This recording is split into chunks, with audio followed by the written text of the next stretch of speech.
আসসালামু আলাইকুম বন্ধুরা, কেমন আছেন সবাই? আশা করি সবাই অনেক ভালো আছেন। তো বন্ধুরা, আমি আজ বের হয়েছি খুলনা থেকে ঢাকা যাওয়ার উদ্দেশ্যে। দেখতেই পাচ্ছেন আমি কিন্তু খুলনা রেল স্টেশনে পৌঁছে গেছি। আমি এখন স্টেশনের ভিতরের দিকে যাব। আসলে আগে পরে কখনো ট্রেনে করে ঢাকা যায় নাই, তাই একটু আমার কাছে অন্যরকম লাগতেছে বিষয়টা।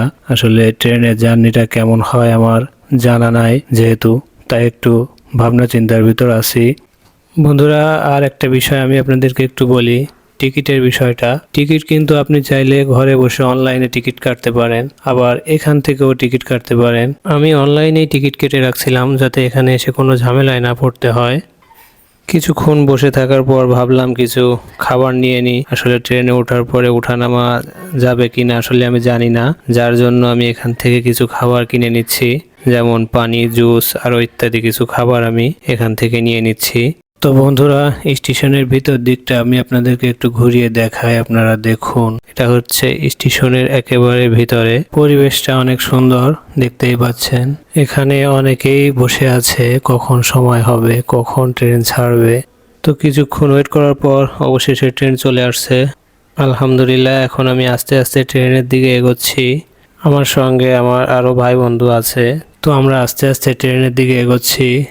তো বন্ধুরা, আপনারাও আমাদের সঙ্গে থাকুন আর পুরো ভিডিওটি দেখতে থাকুন। দেখে অবশ্যই কমেন্ট করে জানাবেন আপনাদের কাছে কেমন লাগছে।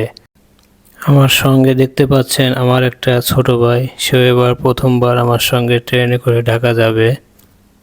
যাই হোক, সবাই মিলে একসাথে যাচ্ছি, বিষয়টা অনেক ভালো লাগতেছে।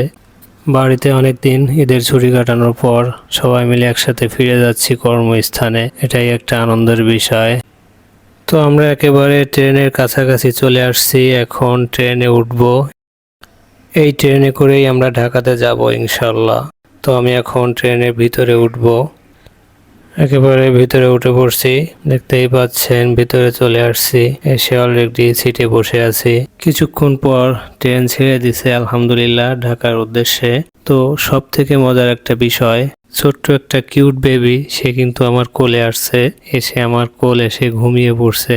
আমার কাছে ছোট বাচ্চা আসলে অনেক ভালো লাগে, যার জন্য আমি ওকে কোলে নিয়ে বসে আছি। এদিকে কৃষকের ফলানো সোনার ফসল দেখলেই মনটা জুড়িয়ে যায়। বন্ধুরা, আপনাদেরকে একটু দেখাই, দেখুন। এখানটাতে দেখতে পাচ্ছি ড্রাগন ফলের চাষ করতেছে, খুবই সুন্দর একটি পরিবেশে করছে, দেখুন। তো একটা সময় দেখতে দেখতে চলে আসছি একেবারে কাছাকাছি। তো বন্ধুরা, সবাই ভালো থাকবেন, সুস্থ থাকবেন।